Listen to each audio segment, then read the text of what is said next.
welcome. Welcome to another happy half hour at the pub quiz from hell. I'm mine host, of course, and here's your round.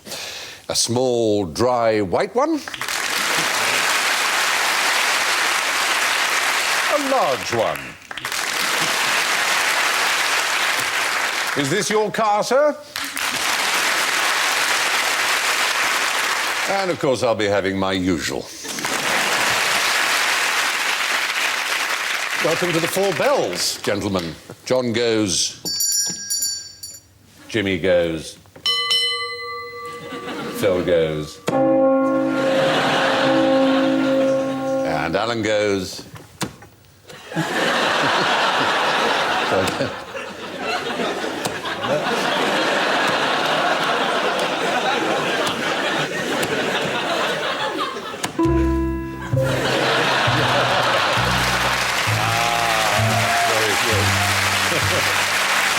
Oh, yes. Now, what would you do, or what should you do, if a bird knocks over your dominoes? This actually happened. Oh, you know this? Yeah. Tell. Well, a bird flew in and knocked over some dominoes. It was, I think it was in Holland, and there were about 20,000 of them. Yeah, that is fantastic. There were 23,000 and it was in Holland. Absolutely right. There's one little house sparrow flew into the Frisian Conference Centre in Leeuwarden, and it would have been more, because they were going for a world record. It was Domino Day 2005, and they were going for 5 million, but he knocked over only 23,000 because they'd left gaps. You can't imagine that the Dutch would have been that bothered, though. Oh, show a bird that's knocked over a domino. Never mind. Let us go to the Anne Frank Museum.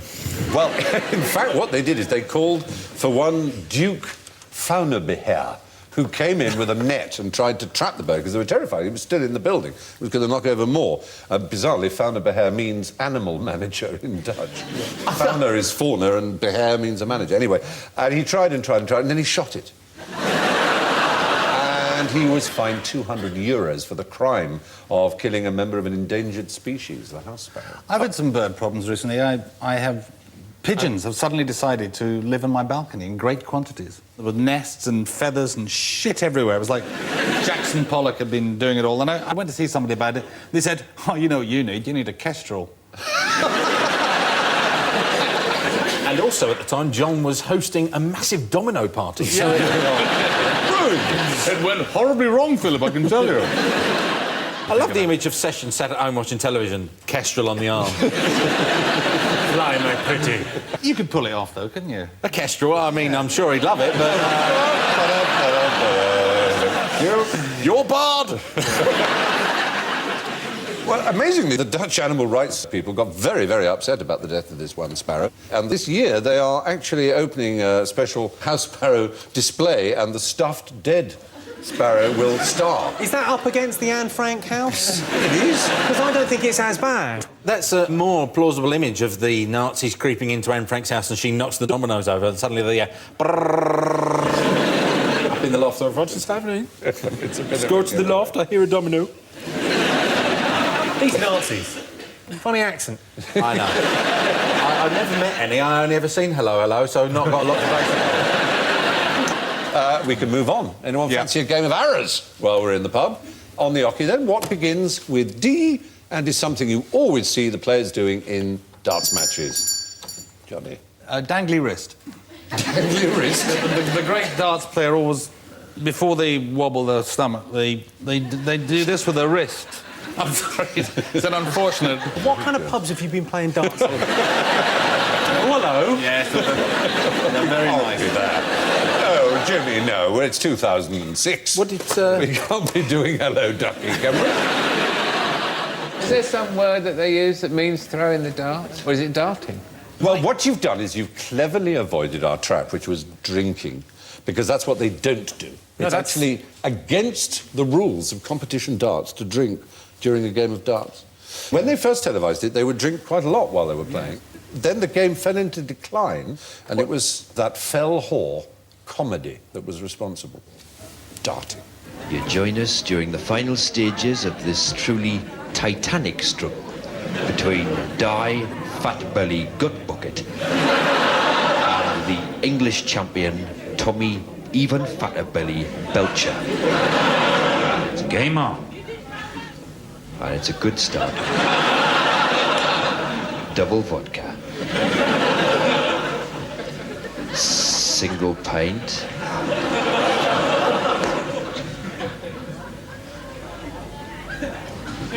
Another double vodka. That's a 100 milligrams. 100 milligrams. This was such a problem, this sketch, apparently, for the public perception of darts, that it fell into decline and became regarded as a slobby game for drunkards. You know, in Holland, they play it in schools. Well, they have the great Raymond van Barneveld, who's won the darts many times. I remember the commentator saying, he's quite a man, he is. In his spare time, he studies the universe. Who's the famous darts commentator, do you remember? Sid Waddell. Sid Waddell. Who is a double first at history, something like that? He certainly read history at Cambridge University and has said some famous and extraordinary things in his time. There's only one word for that, magic darts. That's the greatest comeback since Lazarus. He said that Alexander the Great conquered the world at 33. Eric Bristow is only 32. Absolutely. He actually was slightly more poetic. When Alexander of Macedon was 33, he cried salt tears that there were no more worlds to conquer. Eric Bristow's only 27. And then you have the rather odd one, he's as happy as a penguin in a microwave. There are other things you're not allowed to do with darts. You're not allowed to wear a hat. Unless you are... Yes. A bishop. You're in a righteous kind of area. It's a religious reason. Sikh. A Sikh is the right answer. Help yourself to a point. But is or a two. Sikh a hat? A Sikh isn't a hat. know A Sikh is a... There's a turban, a hat. I can see you've been trying to wear Sikhs, haven't you? Read more about this phenomenon in the book The Man Who Turned an Eastern Religion into a Hat.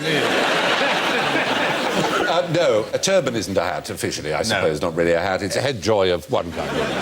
Now, what do these people have in common? Oscar Wilde, Ernest Hemingway, Picasso, Van Gogh, Toulouse-Lautrec, Degas, Manet, Strindberg, Baudelaire, Rimbaud, Verlaine, Kylie Minogue. Go on with you. Darts fans! It's possible. A lot of these people collected in one place. Was something to do with Paris? House in Paris? It's associated with Paris in a particular epoch. The whole bohemian world of Paris artists. Yeah, I take your point, but the Minogue is throwing us a little. Yeah. Nicole Kidman looked a bit like her in Moulin Rouge. She was in Moulin Rouge, Was though, she? Kylie. Oh, how yeah, she embarrassing. played a sort of symbolic role. She was the windmill. No. What does Moulin Rouge mean? makeup. Red job. It windmill. means red windmill, Moulin Rouge, and she played something green. The Green Fairy. Does that help you?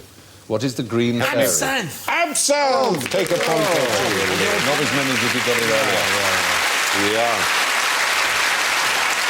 La Fée Verte is the French nickname for absinthe. What do we know about absinthe? It drives you completely crackers. And that's why most of the great French symbolist poets went barking on it. Yes, and a lot of the artists, and that's a Toulouse-Lautrec with the green glass in the Yes. foreground I there. had some in a bar in Manchester, and they made it over a hot spoon. Yes, they do it over a hot spoon with sugar, melting the Yeah. sugar, didn't they? And it was tranny night. But do you know what makes it... And I enjoyed it much more after the absinthe than I... As, what was it Ernest Dowson said? Absinthe makes the tart grow fonder. It does make you go a little bit flighty and a bit giddy. It does, and do you know what the ingredient is that makes it do that? Heroin. No, it's not heroin. Is it mint? Probably mint is very fresh and it sort of clears the sinuses and you go f***ing mental. It's a plant whose Latin name is Artemisia, but is better known by the good biblical name of wormwood. And the word vermouth is the same cognate, verm being as in vermicelli, Well, being obviously, worm. yes. Worm. And so it was in the 18th century that a man called Dr. Ordinaire, rather bizarrely, first patented a drink using aniseed and this thing, and copper sulfate as a colour, which is not very good for you to make it even greener. Yes. And he had a cousin who really made a fortune on it until it was banned by the French in 1915. I wonder if you can guess the cousin's name. It's a very famous name amongst drinks in France, because he then... Oh, no. Pernod is the right answer. But what happened is they banned it in 1915, and then in 1926, after applying vigorously, Monsieur Ricard and Monsieur Pernod and the other makers of what had been the dangerous absinthe said, can we make it this time without the wormwood and just make an aniseed spirituous liquor? And they said, oh, all right. And that is now the staple that we drink in Parisian cafes. Pastis. Pastis. So, yes, that's your absinthe. It was banned in Belgium first in 1905 and then in Switzerland in 1912. But when was it banned in Britain? 1897. I don't think has it ever been banned? You're getting points all the way along the line, Mr. Davies. It's quite right. Never been banned. People didn't really like it. Always been legal. No, never caught on. Are you familiar with the phrase "the great binge"? My 40th birthday. It's a term cultural and social historians give to the period 1870 to 1914. Absinthe was sweeping Europe. Your fizzy drink had cocaine in it. Your throat pastils had heroin in them. There's morphine available as a gel. All of them from the local corner shop. Sorry, go back to the throat pastils. Yes. That sounds fantastic. Yes. Got a little bit of a tickle, have you? Heroin. Done. Harrods. Let me tell you about Harrods. They had a kit which they described as a welcome present for friends at the front to be sent to soldiers in the trenches, containing cocaine, morphine, syringes and needles. Of course, the famous thing about heroin is the fact it's a brand name, isn't it? Well done. I was going to ask that very question. Do you know who held it? It was the heroin company. No, it was Bayer, B-A-Y-E-R, who also patented aspirin. I mean, in 1898, there were 250,000 heroin addicts in the USA, which is twice as many per head of population as there are now. So, I mean, it really was the great binge. Animal tests had proven heroin to be 100% non-addictive. The Boston Medical and Surgical Journal wrote in 1900, it possesses many advantages over morphine, it's not hypnotic, and there's no danger of acquiring a habit. Absinthe, anyway, absinthe, painted by Picasso, Degas, Manet and Toulouse-Lautrec, copiously consumed by all the rest, except for Kylie Minogue, who, as you pointed out, played the character Absinthe or the Green Fairy in the film Moulin Rouge. Now, what's a vomit comet? Yay. Is it a new alcoholic snooker player? No, it isn't. Or is it a branch of electrical retailers in Slough? Good. If you don't feel very well in space and you throw up out of the window. You started so well. And then you suggested the idea of a window that you could open in a space capsule. Well, I'm assuming there'd be an airlock. Or maybe you just have your own helmet and then vomit out.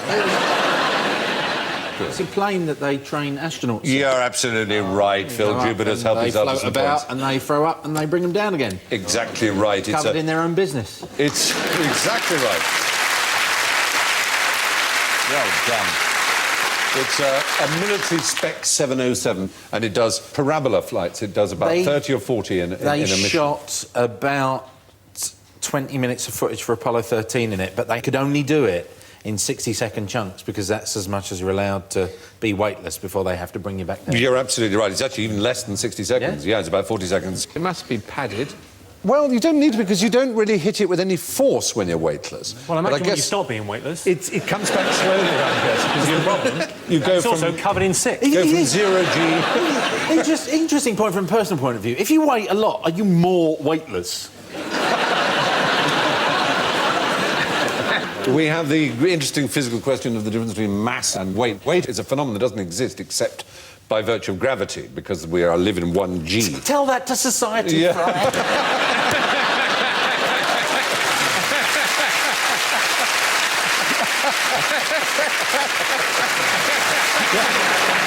Fatness, on the other hand, is a completely different issue. It doesn't alter. I can do that. It doesn't alter whether you're weightless or not. So if you went into space, in a spaceship, quite a large spaceship, and you had a mouse and an elephant... They were both weigh the same because they were both weigh zero. Would they both become weightless at the same time? Yeah. Or would the mouse lift off quick and then taunt the elephant? Well, anyway, you're absolutely right about the vomit comet, and it was used to train astronauts in weightlessness. About a third of them would get incredibly sick, about a third moderately and a third not at all.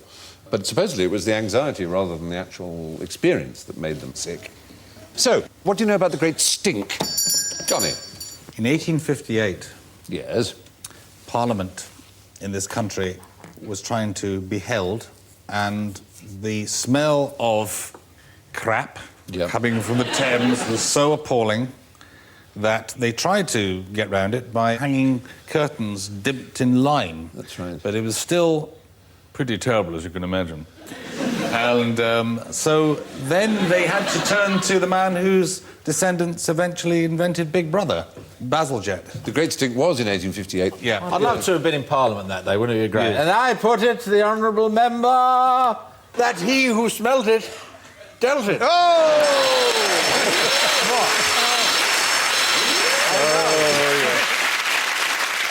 And of course, there was no sewage system in 1858 to speak of. They used the underground rivers, the fleets, and so on. Yeah. And the turds built up. There had been 3 huge cholera epidemics.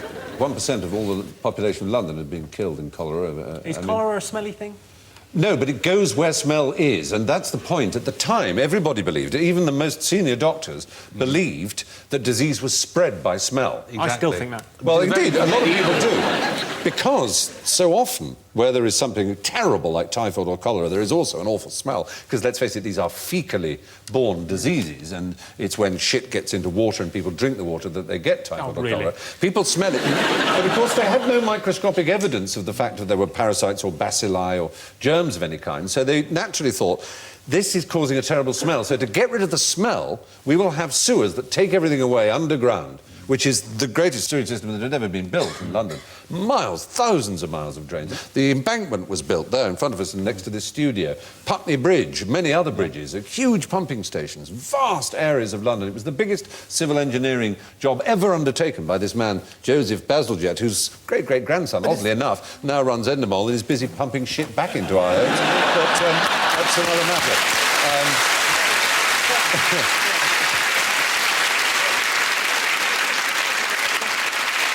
So, anyway, we've had the Great Binge, the Great Stink. What's the Great Drink, specifically in Burnley, Lancashire? Rohypnol and Coke? Whoa! So that's Slough and Burnley off the list. Is it Yorkshireman's blood? Whippet piss? It is a really, really bizarre answer. If you don't know this, you'll be astonished. This place drinks more of this particular drink than anywhere else in the world, but it's not a British drink. It's because of the East Lancashire Regiment in the Second World War was stationed in a particular part of the world where they developed a taste for this drink and they brought it back home to Burnley. It's a liqueur. Is it? It's not even... Is it Curacao? Cointreau. It's not Curacao. Cointreau. It's not Cointreau. Is it Bailey's? It's not... It's, no. They're not Bailey's. I think that's slappers in Chigwell, really. This is... How very dare you? Oh, sorry, you're from Chigwell.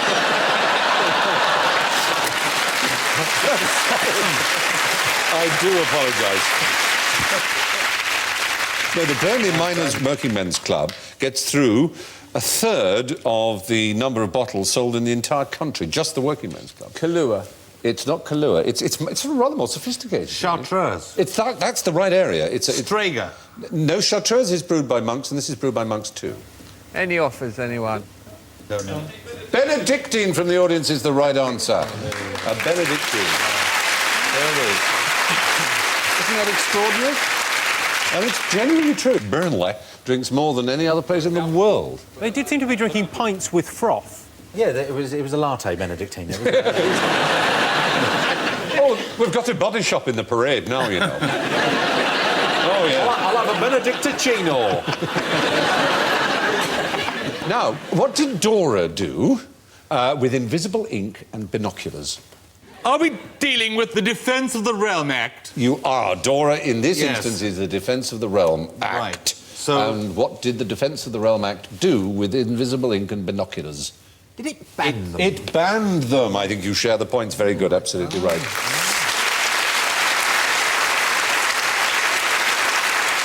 Thing about banning invisible ink.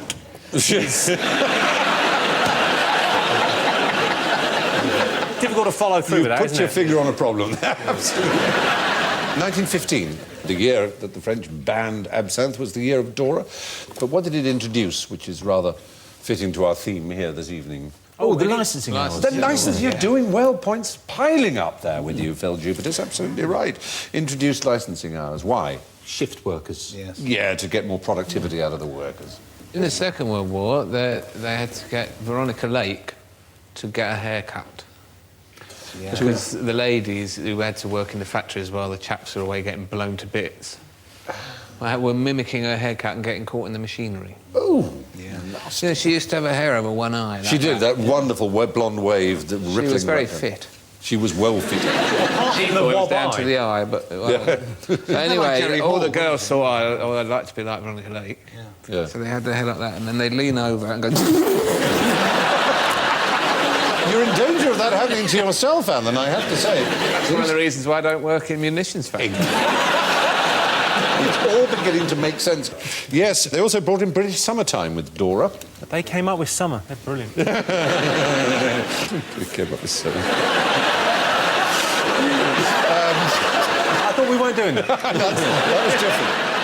Bonfires, fireworks, flagpoles, campanology, they were all banned. Campanology? Campanology. Bell ringing. Oh, I thought it was that again. No.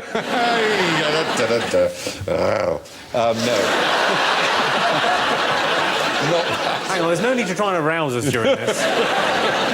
So that was Dora. It's an interesting example of how governments use emergency measures permanently to undermine civil liberties. Thank God that kind of thing doesn't happen here anymore. And now it must be time, it is time, ladies and gentlemen, for our late night lock-in that we call general ignorance. So fingers on buzzers, please. What's a vomitorium for? Yes, Johnny. It's in a theatre. There's shafts coming up onto the stage. No, he's too good. He's too good. You're quite right. Is it not the room where they test Kingster's pasties? I can't believe I didn't get that right. Oh, Is it London's least successful tourist destination? It's just next to the planetarium. the vomitorium. Very good. No, it is indeed. The exits in certain theatres, Chichester Theatre, Sheffield Crucible. the Sheffield Crucible, and of course the Colosseum in Rome had the most famous. Yeah. But mistakenly, people think it's a room that Romans set aside for vomiting after eating too heavily, and that's erroneous. It's just not true. Aldous Huxley probably compounded the felony in 1923 when he wrote about them as having these rooms called vomitoria. The Oxford Dictionary is very harsh on him. Now, what's the single largest man-made structure on the face of the planet? Blue whale. It's usually a good one to get a... No, not a blue whale. Man-made structure. Holland. You know, I mean, in many ways, really- Holland is man-made, isn't it? Well, a lot of it is, The the side bit. polderlands and so on. It's not a single structure, though, is it? What about a really, really, really deep drill? You know, when they drill about 3 miles down. Well, that would be big, but it's quite narrow, really. Yeah. An extended Great Wall of China. Oh, there you are. Great Wall of China. Interesting fact about that. Yes, go Longest wall in the world, not one cash point. Is it in the Middle East? No, amazingly, I'll tell you what it is. It's Staten Island. I bet there's a Fathers for Justice bloke at the top, isn't there? If there is, in common with much of our theme of this evening, he will be holding his nose. Is it a landfill? It's a landfill, absolutely right. It's a landfill on Staten Island called the Fresh Kills. That's a small part of it. It covers... Do you know, it doesn't get the tourists it deserves. It was closed in 2001. The residents were beginning not to enjoy it very much. The residents? Right. The residents of Staten Island, I should say, rather than the landfill. They found it completely impossible to play dominoes there. Too many birds. But in 2001, its peak was 25 metres higher than the top of the Statue of Liberty. It was reopened in order to deal with the debris of the Twin Towers and then closed again. It's not really filling the land if it's piled on top of it, is it? Well, no, at the moment they're in the business of making it a parkland and wildlife facility. It's going to be like that episode of The Simpsons where it all leaks and kind of bursts out. Remember, they're trying to hammer it down. Don't they give off quite a lot of power, landfills? Because lots of methane gas comes up and they burn it and it works as a power source. And there's much methane trapped in old ones that they're very worried about. They sometimes have landfill explosions, don't they? Which I think they should keep. They should turn it into land for ramblers. And then let them take their chances. It's sort of natural selection. Anyway, what should you not drink if you're dehydrated? Jimmy Carr. Jacob's crackers.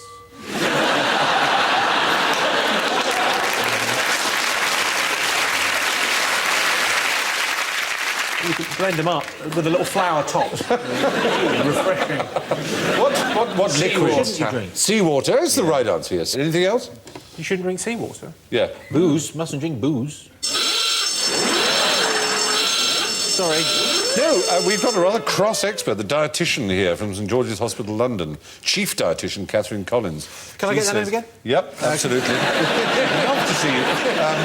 What people need to remember is that fluid is a general item and doesn't refer solely to water. Tea, coffee, squash and milk for children are perfectly good fluid replacers. A lot of nonsense is spoken about water being the best way to hydrate. Tea, coffee for children? Yeah.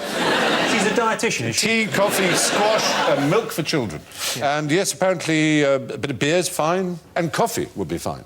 People think, oh, it must be water. I can't have coffee because it's a slight diuretic with caffeine in it. But you lose far less than you get from the actual liquid in the coffee. But what effect does alcohol have on your brain cells in your body? Oh, makes me go mental.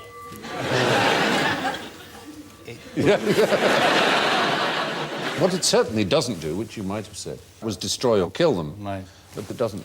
There's no evidence at all. Studies of alcoholics and non-alcoholics show the same number of brain cells. Virtually everything else does kill your brain cells, doesn't it? Soap operas.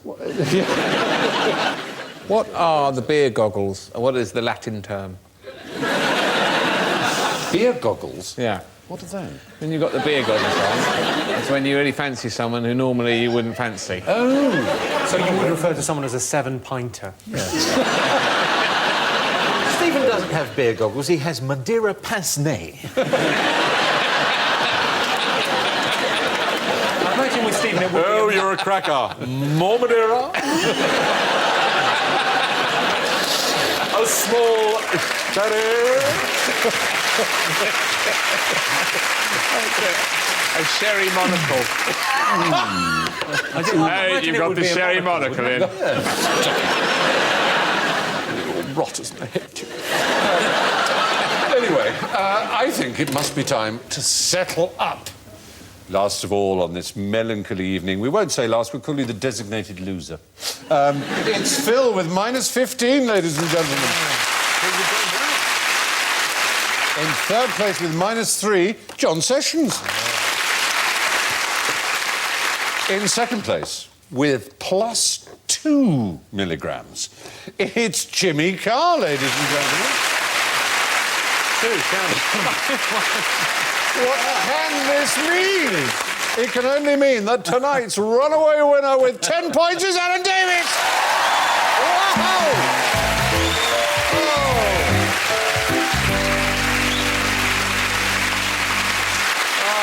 So proud of you. That is a fantastic result. And with that bombshell, it's time for me to leave this D for Drinks edition with a little advice from Rodney Dangerfield. Don't do it. He said, I drink too much. The last time I gave a urine sample, it had an olive in it. See you next week. Bye-bye.